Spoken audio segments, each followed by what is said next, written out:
Triple integral পারে তারা অবশ্যই ডাবল ইন্টিগ্রাল পারবে, ঠিক আছে? তোমাকে আমি ট্রিপল ইন্টিগ্রালের বস বানাই দিলে তুমি ডাবল ইন্টিগ্রালের বস এমনি হয়ে যাবে। থাক, আবার বস হইতে গিয়ে আবার ভস হয়ে গেলে সমস্যা, ঠিক আছে? এখন দেখো এখানে 2 আর 2 যোগ করলে কত হয় বলো? 4/3 নাকি?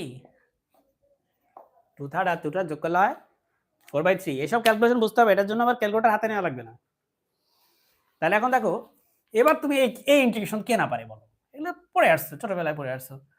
তাহলে sorry sorry sorry okay, so 4/3 এটা কনস্ট্যান্ট, তার সাথে z জাস্ট গুণ আকারে হয়ে যাবে ইন্টিগ্রেশন করলে, আর 2 কনস্ট্যান্ট, z স্কয়ার হয়ে যাবে z³/3। এই যে লিমিট, এবার বসাও, লিমিট বসাও, আগে 2 বসাও তারপর 1 বসাও, তো লিমিট 2 বসাও আগে। 2 বসালে এটা হবে 4/3 * 2 প্লাস 2³/3, এই যে লিমিট বসালাম 2, এবার 1 বসাও, 1 বসালে এখানে হবে 4/3, আর 1 এখানে বসালে কি হবে? এখানে 1 বসালে 1³ মানে 1/3, এটা হবে 2/3, এই যে ব্যাস। এটা হবে 8/3 প্লাস 2⁴ মানে 16/3 মাইনাস 4/3 মাইনাস 2/3, তো সবই 3, ব্র্যাকেট তুলে দাও, লসাগু করো, সব 3 আছে নিচে, তাহলে নিচে একটা 3 হবে। 8 + 16 -4 -2, তো 8 আর 16 24, 24 থেকে 6 বাদ দিলে হয় 18, 18/3 মানে হচ্ছে 6, এটার উত্তর হচ্ছে 6 হবে এটার উত্তর, ঠিক আছে? এটার উত্তর হচ্ছে কত? 6।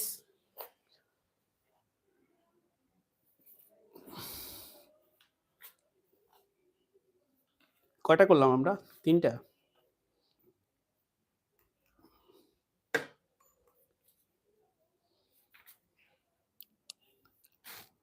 অনেক ম্যাথ করানো যায়, আরেকটা করব আমরা, দাঁড়াও, ইনশাল্লাহ আমরা আরেকটা করব। তোমরা আমাকে 2 মিনিটের বিরতি দাও, আমি একটু 2 মিনিট পরে আসতেছি।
ওকে মাই ডিয়ার স্টুডেন্টস, ধৈর্য ধরার জন্য ধন্যবাদ, আবারও ফিরে আসলাম।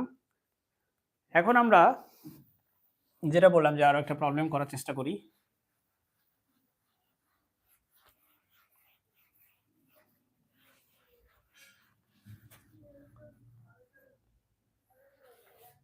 ওকে, সো আমরা এখন যে প্রবলেমটা করব সেটা হচ্ছে, সেটাও যে খুব ঝামেলার এমন না, কিছু ঝামেলার কোশ্চেন আছে এখানে যেটা আমরা ফার্স্ট ক্লাসে করব না, পরে করব আস্তে আস্তে। দেখি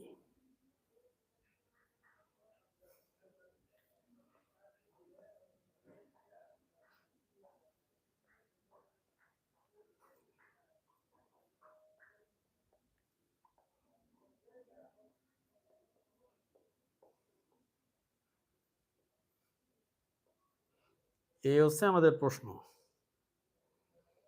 কোশ্চেন দেখি ঠিকঠাক তুলছে কিনা। হ্যাঁ ঠিক আছে, এটাও জাতীয় বিশ্ববিদ্যালয়ে আসছে এই কোশ্চেন, জাতীয় বিশ্ববিদ্যালয় 2020 2014 ডিগ্রিতে আসছে।